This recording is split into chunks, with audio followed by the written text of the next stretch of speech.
देश भर में 5वें चरण तक का चुनाव खत्म हो गया और अब छठे और 7वें चरण के चुनाव की तैयारी जोरों शोरों से चल रही है। लेकिन इस 5वें चरण के चुनाव तक प्रधानमंत्री नरेंद्र मोदी ने केवल बिहार में 12 जनसभाएं की है और इसके अलावा एक रोड शो किया है। 7 बार बिहार आ चुके हैं। ये तमाम डेटा है। जब प्रधानमंत्री नरेंद्र मोदी बिहार आए, जनसभा किए, रोड शो किए और मुद्दे पर अगर बातचीत की जाए तो प्रधानमंत्री नरेंद्र मोदी ने सबसे पहले जहां जहां जनसभाएं की है वहां सबसे पहले काउंटर किया है। यानी कि प्रधानमंत्री नरेंद्र मोदी पर जब आरोप लगाए गए, उस आरोप पर प्रधानमंत्री नरेंद्र मोदी ने पहले सफाई दी है, उसके बाद अपने कामों को गिनवाया है। प्रधानमंत्री नरेंद्र मोदी जिस जिस सभा का आयोजन करते हैं, जिस जिस जनसभा को संबोधित करते हैं, वहां आरक्षण पर बात करते हैं। उन सभाओं में घोटाले पर बातचीत होती है, चारा घोटाले पर बातचीत होती है, जाति आधारित गणना पर बातचीत होती है। इन तमाम चीजों पर बातचीत होती है और ये मुद्दा लालू प्रसाद यादव और तेजस्वी यादव ने सेट किया है। प्रधानमंत्री नरेंद्र मोदी अपने कामों को गिनवाना शायद भूल जाते हैं या अंतिम में समय बचे तो प्रधानमंत्री अपने कामों को गिनवाते हैं। अब सवाल यह है कि क्या लालू प्रसाद यादव और तेजस्वी यादव की रणनीति में प्रधानमंत्री फंसते जा रहे हैं? क्या लालू प्रसाद यादव और तेजस्वी यादव जो प्रधानमंत्री से बुलवाना चाहते हैं वही प्रधानमंत्री बोल रहे हैं? क्या लालू प्रसाद यादव के द्वारा बिछाए गए जाल पे प्रधानमंत्री नरेंद्र मोदी फंस गए हैं? इन तमाम मसलों पर हम चर्चा करेंगे। मेरे साथ राजीव रंजन वरिष्ठ पत्रकार जुड़े हैं और हम आपको बताएंगे कि लालू प्रसाद यादव और तेजस्वी यादव जो रणनीति बनाते हैं, जो जाल बिछाते हैं, क्या उस जाल में प्रधानमंत्री फंस गए हैं? सबसे पहला सवाल यही होगा राजीव जी, प्रधानमंत्री आते तो हैं, लेकिन प्रधानमंत्री जो लालू प्रसाद यादव और तेजस्वी यादव के द्वारा जो मुद्दा सेट किया गया है उसी में फंस कर रह जाते, अपना काम नहीं गिनवा पाते। आप बिल्कुल सही कह रहे हैं नेहा। इस बार जो प्रधानमंत्री बिहार में आ रहे हैं वो बिहार में लालू और तेजस्वी के पिच पर बैटिंग कर रहे हैं। और जो बैटिंग करने में वो तेजस्वी यादव जिस तरह की गेंद फेंक रहे हैं, जो प्रधानमंत्री को वो घुमावदार गेंद जो है वो प्रधानमंत्री के समझ में नहीं आ रहा है और प्रधानमंत्री उस गेंद में फंस रहे हैं। तो ये कहा जा सकता है कि प्रधानमंत्री बिहार में इस समय जितनी भी चुनावी सभाएं कर रहे हैं वो लालू प्रसाद और तेजस्वी यादव द्वारा बनाई गई पिच पर ही वो खेल रहे हैं। हम सबसे पहले ये बताएं कि प्रधानमंत्री अब तक जो पिछले 5 चरण का जो बिहार में चुनाव हो चुका है और 24 सीटों पर मतदान की प्रक्रिया पूरी हो चुकी है।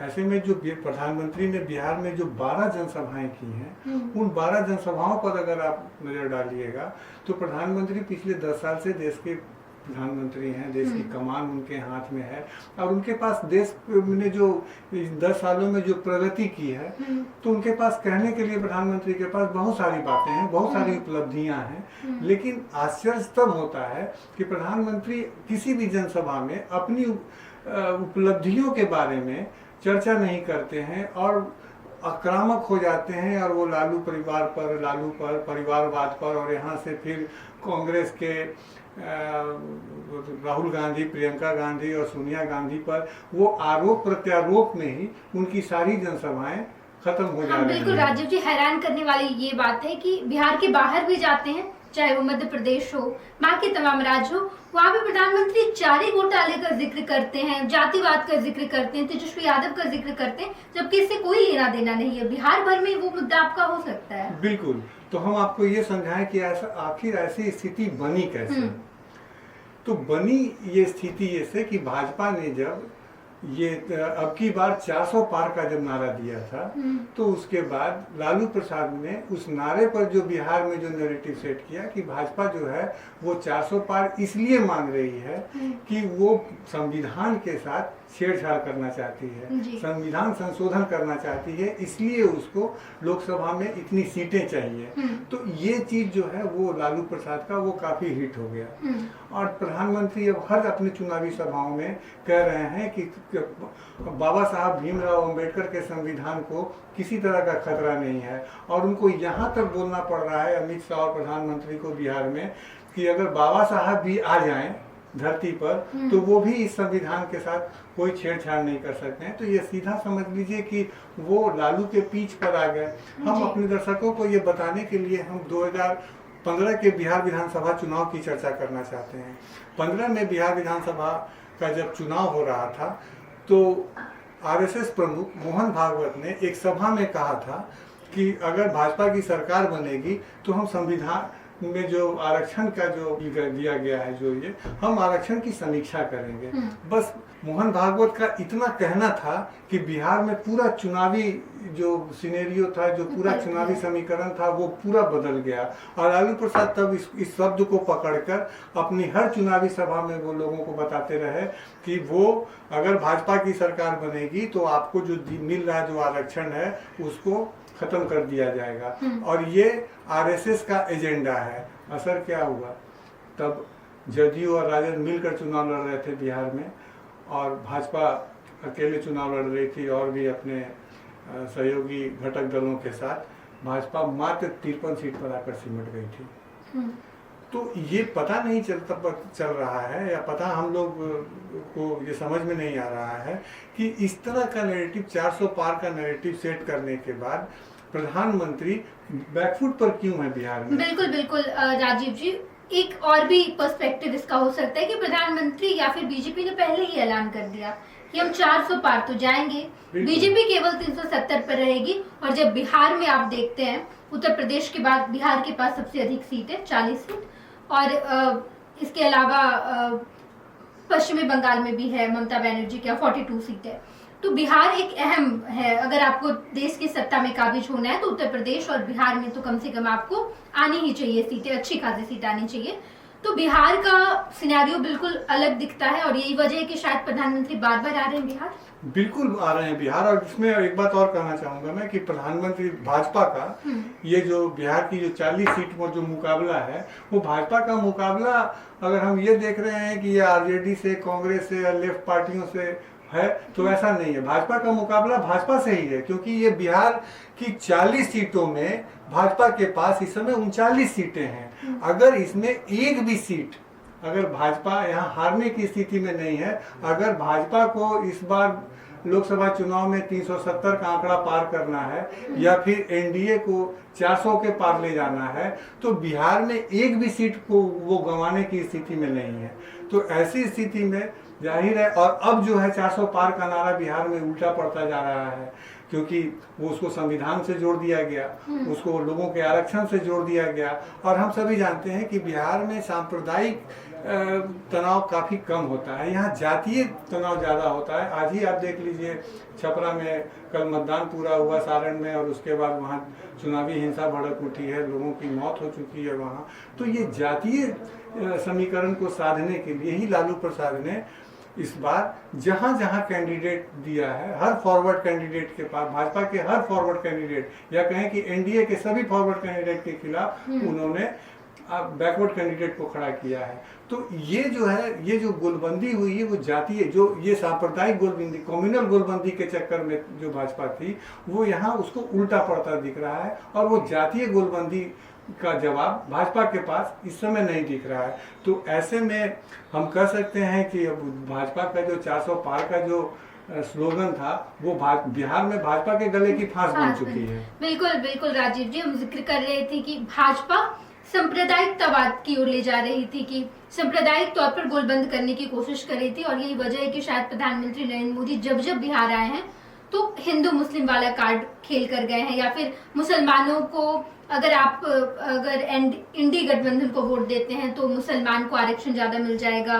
जो आपके हिंदुओं का आरक्षण है वो छीन कर दिया जाएगा। मैं इस पर भी बताना चाहूंगा कि जब ये कार्ड, जब लालू ने खेला, आरक्षण का कार्ड खेला, और जब वो बात हुआ कि संविधान में संशोधन करके मतलब जो निचली जातियां हैं, जो दलित हैं, उनका खत्म कर देगी भाजपा, तो काउंटर करना पड़ता है प्रधानमंत्री को, और उनको ये कहना पड़ता है बिहार की चुनावी सभाओं में या देश की अन्य सभाओं में, चुनावी सभाओं में भी, कि अगर इंडिया गठबंधन की सरकार बनती है या कांग्रेस के नेतृत्व में जो सरकार बनती है, वो सरकार के बनने के बाद उनको महिलाओं के मंगलसूत्र पर आना पड़ता है, उनको गरीबों के भैंस पर आना पड़ता है, गरीबों की संपत्ति लेकर के देना पड़ता है। तो ये जो आरक्षण का जो खेल बिहार में शुरू हुआ है और लालू ने अपनी पीछ पर लाया है भाजपा को या भाजपा के सभी वरिष्ठ नेताओं को, ऐसे में कोई जब जवाब नहीं सूझा तो प्रधानमंत्री अपनी हर चुनावी सभा में उसके ही बुने हुए जाल में लगातार फंसते चले जा रहे हैं। बिल्कुल बिल्कुल राजीव जी, यही वजह है कि अमित शाह आए बिहार, तब भी उन्होंने अपने भाषण की शुरुआत, हम गए थे अमित शाह के कई सारे भाषणों को हमने कवर किया है, हम जब वहां जाते तो प्रधानमंत्री या फिर गृह मंत्री अमित शाह वो अपने भाषण की शुरुआत ही इसी से करते हैं कि आप इंडिया गठबंधन को वोट क्यों ना दें, ये तमाम वजहें बताई जाती है। अंत में अगर समय बचे तो प्रधानमंत्री को क्यों वोट दें ये बताया जाता है। शुरुआत, भाषण की शुरुआत शायद इससे होनी चाहिए थी कि हमने कितना काम किया है। आपने लगातार 2 बार प्रधानमंत्री रहे तो आपने क्या क्या काम किया है ये आपको बताना चाहिए था, क्या क्या आपकी उपलब्धियां हैं, ना कि ये आप काउंटर जरूर कर सकते हैं, लेकिन हमको नहीं लगता है कि भाषण की शुरुआत इससे करनी चाहिए कि इंडिया गठबंधन को क्यों वोट ना दें। बिल्कुल आप सही कह रही हैं, और हम यही बता रहे थे कि जो नैरेटिव सेट किए लालू प्रसाद ने इस चुनाव में, वो जैसे जैसे उलझते चले गए। हालांकि दोनों तरफ का स्पष्ट था, भाजपा को जातीय गोलबंदी से कोई लाभ होना नहीं है बिहार में। ये अगर जातियां जितना मिलकर अगर भाजपा को हिंदू के नाम पर वोट करे या इस पर, तो भाजपा को उससे लाभ होगा, एनडीए को उससे लाभ होगा। लेकिन जब ये 400 पार के नारा को लालू ने की जब हवा निकाल दी लालू ने, तो अब प्रधानमंत्री को मंचों से बोलना पड़ रहा है कि अगर उसकी सरकार बनी इंडिया गठबंधन की तो निचली जातियों का आरक्षण छीन करके उसको भाजपा को दे दिया जाए, उसको माफ कीजिएगा, उसको मुसलमानों को दे दिया जाएगा। अब जब ये नैरेटिव बन गया है तो ये जो जातियां जो हैं, आप देख रही हैं कि जातीय गोलबंदी बिहार में काफी इस चुनाव में, ये 2019 के चुनाव में जातीय गोलबंदी इतनी मजबूत नहीं दिख रही थी। उसी तरह हम कह सकते हैं कि 2014 के चुनाव में भी बिहार में जातीय गोलबंदी इतनी मजबूत नहीं थी जो इस बार दिख रही है। तो इसके लिए तो सीधा सीधा है कि वो गलत पीछ पर चले आए। वो हिंदू मुस्लिम कार्ड तो उनका कई जगह सफल रहा है, उत्तर प्रदेश और कई राज्यों में खास तौर पर उत्तर उत्तर प्रदेश काफी सफल रहा है।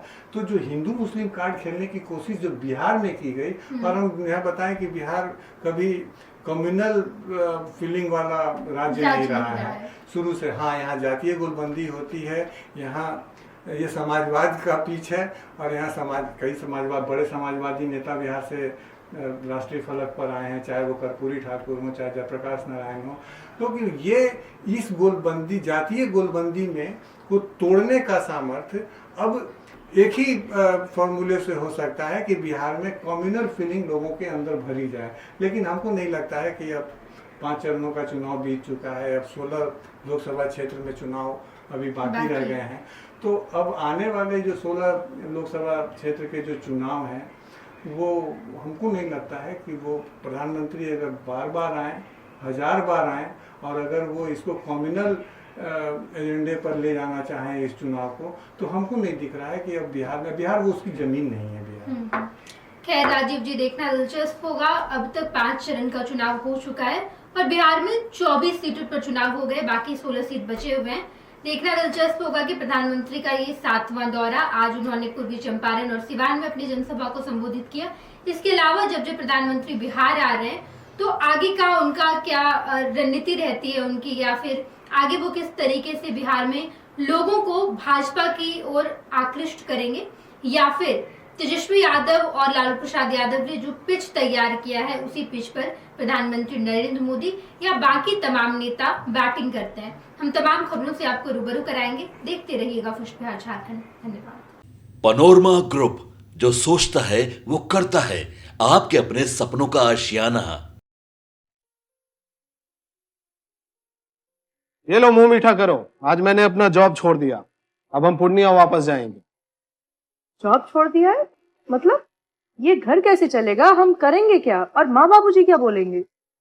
इसलिए मैं एक और मिठाई का डब्बा लाया, अपने बिजनेस के लिए लोन अप्रूव हो गया। अरे लोन अप्रूव हो गया वो तो ठीक है, लेकिन पूर्णिया में हम रहेंगे कहाँ? अपना घर भी तो नहीं है वहां। इसलिए तो एक और मिठाई का डब्बा अलग से लाया हूं। हमने पूर्णिया में घर ले लिया है, पूर्णिया के ई होम्स पैनोरमा में। पूर्णिया में पैनोरमा ग्रुप लेकर आए हैं ई होम्स पैनोरमा। बड़ा घर, आलीशान जिंदगी और अत्याधुनिक सुविधाओं के संग। अरे अब क्यों मुंह मीठा करवा रही हो? क्योंकि हम घर वापसी जो कर रहे हैं, घर वापसी की खुशी पूर्णिया में ई होम्स पैनोरामा के संग। ई homes panorama, luxurious lifestyle redefined.